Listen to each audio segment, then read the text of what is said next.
கண்ணியமான சகோதரர்களே, பொதுவான ஒரு சட்டம் இருக்கிறது. ஹிமாயத்துல் கல்பி அனில் வஸ்வாசி வாஜிபுன் ஃபர்து ஐனின். உள்ளத்தை வஸ்வாஸை விட்டும் பாதுகாப்பது வாஜிப், ஃபர்து ஐன். ஒவ்வொரு தனிநபருக்கும் கட்டாய கடமை. ஒவ்வொரு தனி மனிதரும் வஸ்வாஸை பற்றி படித்துக் கொள்ள வேண்டும், அதிலிருந்து எச்சரிக்கையாக இருக்க வேண்டும். இமாம் ஷிர்பீனி ரஹ்மத்துல்லாஹி அவர்கள் எழுதுகிறார்கள், ஷைத்தானுடைய முதல் முயற்சி ஒரு மோமினை காபிராக மாற்றுவதற்கு முயற்சி செய்வான். குஃப்ரை கொண்டு போய் சேர்க்க வேண்டும் என்று முயற்சி செய்வான். அதில் தோல்வி கண்டால் இரண்டாவது கட்டத்திற்கு வருவான். அல் கபாயிர், பெரும் பாவங்களை செய்ய வைப்பான். அதற்கு முடியாது என்றால் மூன்றாவது கட்டத்திற்கு வருவான். அஸ்ஸகாயிர், சிறிய பாவங்களை செய்ய வைப்பான். அதற்கு முடியாதா, நன்மையோ பாவமோ கிடைக்காத விடயங்களில் ஈடுபட வைப்பான்.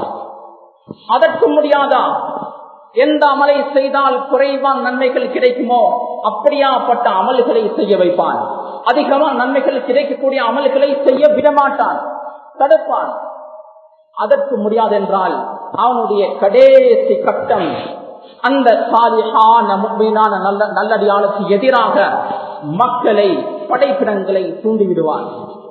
அதனால தான் நீங்கள் பார்ப்பீர்கள், அல்லாஹ்வுடைய நல்லடியார்களுக்கு மற்ற மக்களினால் பல சோதனைகள், கஷ்டங்கள் வந்து கொண்டே இருக்கும். அதற்கு காரணம் ஷைத்தானுடைய ஊசலாட்டம் தான். கடைசி கஷ்டம் வந்தால் சந்தோஷப்படுங்கள், சந்தோஷப்படுங்கள். மற்ற அனைத்து கட்டத்திலையும் ஷைத்தான் என்னிடத்தில் தோல்வி அடைந்து விட்டான். குஃப்ரை என்னிடத்தில் நுழைக்க முடியாமல் போய்விட்டான். பெரும் பாவத்தை செய்ய வைக்க முடியவில்லை, சிறிய பாவத்தை செய்ய வைக்க முடியவில்லை.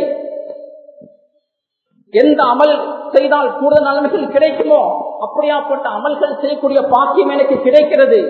அதனால தான் கடைசி கட்டத்தில் நான் இருக்கிறேன். மக்களினால், பக்கத்து வீட்டுக்காரர்களால், குடும்பத்தினர்களால் எனக்கு சோதனைகள், கஷ்டங்கள் வருகிறது. கண்ணியமான சகோதரர்களே, பெரியோர்களே, வஸ்வாஸ் எங்கு ஆரம்பித்து எங்கு போய் முடியும்? அதனுடைய ஆரம்பம் எங்கே, தீர்ச்சை எங்கே? வஸ்வாஸ் ஆரம்பிப்பது வுதூ. டாக்டர் அப்துல்லா சதஹான் ரஹ்மத்துல்லாஹி அலைஹி எழுதுகிறார்கள், வஸ்வாஸ் வுதூவில் ஆரம்பமாகும். எங்களுடைய கருத்து பிரகாரம் ஒவ்வொரு மனிதர்களுக்கும் வஸ்வாசுடைய ஆரம்பம் வித்தியாசப்படலாம். சிலருக்கு தொழுகையில் உண்டாகலாம், சிலருக்கு வுதூவில், சிலருக்கு பிரதான குளிப்பில், சிலருக்கு அகீதாவுடைய விஷயத்தில். எது எப்படி இருந்தாலும் வஸ்வாசுடைய தீர்ச்சை ஒன்றுதான். ஷரியத்துடைய விஷயத்தில் அகீதாவில் சந்தேகத்தை கொண்டு வருவோம். நான் பின்பற்றக்கூடிய மார்க்கம் பொய்யாக இருக்குமோ, அப்படியாப்பட்ட சிந்தனைகள் வந்து சேரும். குஃப்ருக்கு போய் சேருவார்.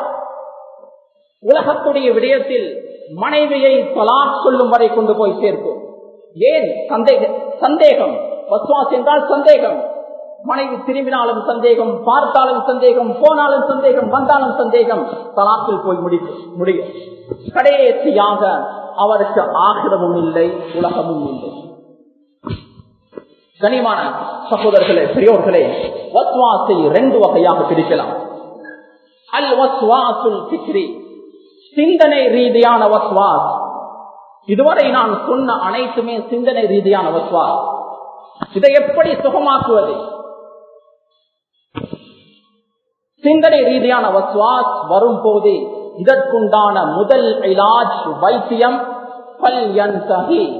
ஸல்லல்லாஹு அலைஹி வஸல்லம் சொன்னார்கள், தவிர்ந்து கொள்ளுங்கள், கணக்கெடுக்காதீர்கள், கணக்கெடுக்க கூடாது. இல்திஃபாத், சிந்தனையை வேறு பக்கத்தின் பக்கம் திசை திருப்ப வேண்டும். அதற்கு பின்னால் அஊது பில்லாஹி மினஷ் ஷைத்தானிர் ரஜீம் என்று இடது பக்கம் 3 முறைகள் திப்ப வேண்டும். கனிமான சகோதரர்களே, அது மட்டும் இல்லாமல் காலை மாலையுடைய ஔராதுகள் இருக்கிறது. اللهم أنت ربي لا إله إلا هو عليه توكلت وهو رب العرش العظيم ما شاء الله كان ولم يشأ لم يكن لا حول ولا قوة إلا بالله العلي العظيم என்று ஆரம்பிக்கக்கூடிய இந்த துஆவை ஓதினால் காலையில் அடுத்த நாள் காலை வரை எந்த ஒரு பிரச்சனைகளும், கஷ்டங்களும், துன்பங்களும் வரமாட்டாது. பிஸ்மில்லாஹில்லதி லா யதுர் மஅ இஸ்மிஹி ஷைஉன் ஃபில் அர்தி வலா ஃபிஸ் ஸமாஇ வஹுவஸ் ஸமீஉல் அலீம்.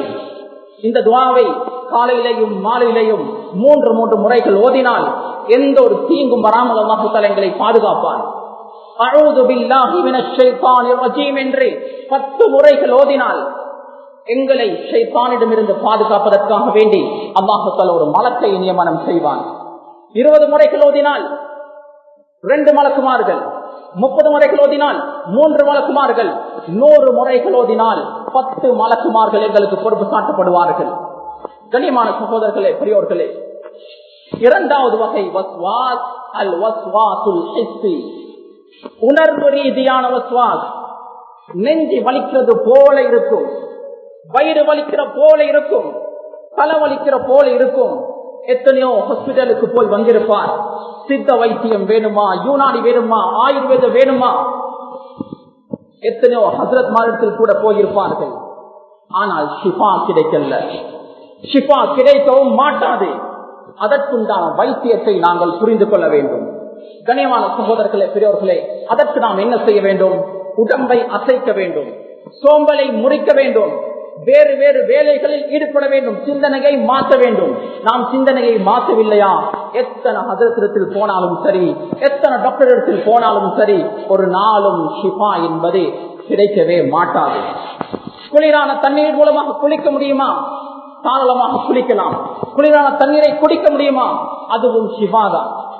கனிமான சகோதரர்களே, பெரியோர்களே, வஸ்வாஸ் என்ற நோயினால் சாதிக்கப்பட்ட அநேகமான மனிதர்கள் சலசுல் பவுல், சிறுநீர் சொட்டு வடிவதனுடைய நோயினால் பாதிக்கப்பட்டிருக்கிறார்கள்.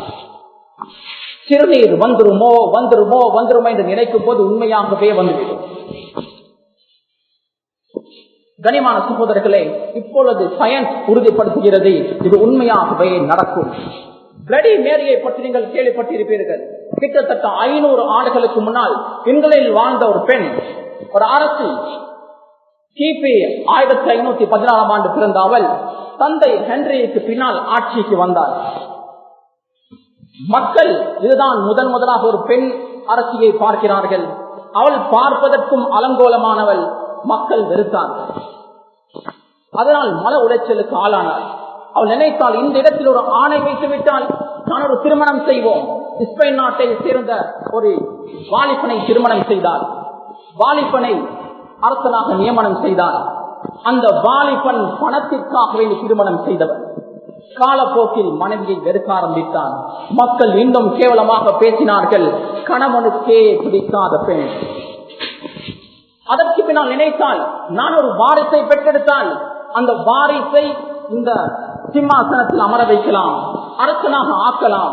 இப்பொழுது அவளுக்கு ஆசை, ஆர்வம், எனக்கு குழந்தை கிடைக்க வேண்டும், குழந்தை கிடைக்க வேண்டும்.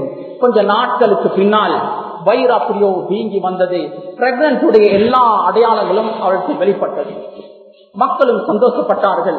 இவளும் சந்தோஷப்பட்டால் குழந்தை கிடைக்கப் போகிறது என்று 10 மாதங்கள், 11 மாதங்கள், 12 மாதங்கள் ஆனதற்கு பின்னால் வயிறு அப்படியோ சுருங்கிவிட்டது, உறுதியானது. குழந்தை கொண்டான எந்த ஒரு அறிக்கையும் இல்லை. 2வது முறையும் இதே மாதிரியானது. இதற்கு சொல்வார்கள் பேண்டம் பிரெக்னன்சி. இது ஒரு மெடிக்கல் கண்டிஷன் என்பதை விளங்கிக் கொள்ளுங்கள். காய்ச்சல் வருமோ வருமோ வருமோ என்று நினைத்தால் வரும். சிறுநீர் வந்துருமோ வந்துருமோ என்று நினைத்தால் வரும். நெஞ்சி வலிக்குமோ வலிக்குமோ என்று நினைத்தால் வலிக்கும். கனிமான சகோதரர்களே, பெரியோர்களே, இந்த நோயினால் பாதிக்கப்பட்ட அநேகமான மனிதர்கள் தொழுகைக்காக மிக சிரமப்பட்டுக் கொண்டிருக்கிறார்கள். இது போன்ற மனிதர்கள் நீங்கள் சந்தித்திருந்தால் அவர்களுடைய வருத்தங்கள் உங்களுக்கு விளங்கும். இதற்குண்டான வைத்தியங்களை சரியான முறையில் செய்யுங்கள். கனிமான சகோதரர்களே, இது போன்ற மனிதர்களை நான் நிறைய கண்டிருக்கிறேன், நீங்களும் கண்டிருப்பீர்கள். ஒரு வாலிபர் சொல்கிறார், நான் பிரதான குளிப்போம், 1 மணித்தியாலத்துக்கு மேலாக நான் குளிக்கிறேன். என்னுடைய உடம்பில் பல பகுதிகளில் காயங்கள். ஏன்? கழுவும் போது பட்டதோ தெரியாது என்று தேய்த்து தேய்த்து உடம்பு முழுக்க காயங்கள். அவர் சொல்கிறார், நான் திருமணம் செய்ய மாட்டேன், எனக்கு அது கஷ்டம். நீயத்து வருதில்லை. பிரதான குளிக்கும் போது நீயத்து வைப்பதற்கே 1/2 மணித்தியாலங்கள் போகிறது. கண்ணியமான சகோதரர்களே, ஷாஃபி மத்ஹபில் உறுதியான ஒரு ஃபத்வா இருக்கிறது.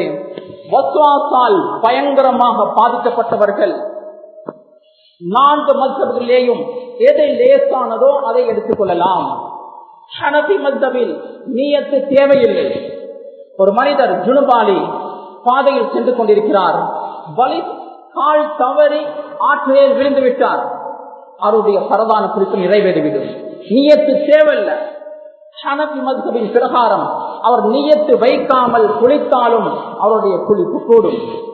எனவே கண்ணியமான சகோதரர்களே, பெரியோர்களே, நியத்து அவசியம் அல்ல. வசதியினால் பயங்கரமாக பாதிக்கப்பட்டவர்களுக்கு, அனைவர்களுக்கும் அல்ல. இவ்வளவு முறையில் ஓதிக்கொண்டிருக்கக்கூடிய நேரத்தில் ஒரு வயதாளி, அடிக்கடி நாம் அவரை சந்திப்போம். அவர் பைத்துல் ஹலாவுக்கு போனால் பின்பகுதி அப்படியோ நலைந்திருக்கும். ஏன் பைத்துல் ஹலாவுக்கு போனால் சந்தேகம், உடம்புல தெரித்ததோ தெரியாது, ஒவ்வொரு முறையும் பின்பகுதி அப்படியோ கழுவி கொண்டுதான் வருவார். எந்த நேரமும் மன உளைச்சலிலேயே இருப்பார். தக்பீர் கட்டும் போது விட்டு விட்டு 10 முறையாவது தக்பீரை கட்டுவார். அத்தஹிய்யாத்து வராது. முழு சப்புக்கும் கேட்கும் அத்த அத்த என்ற வார்த்தை. கண்ணியமான சகோதரர்களே, பெரியோர்களே, நீண்ட ஒரு தலைப்பு.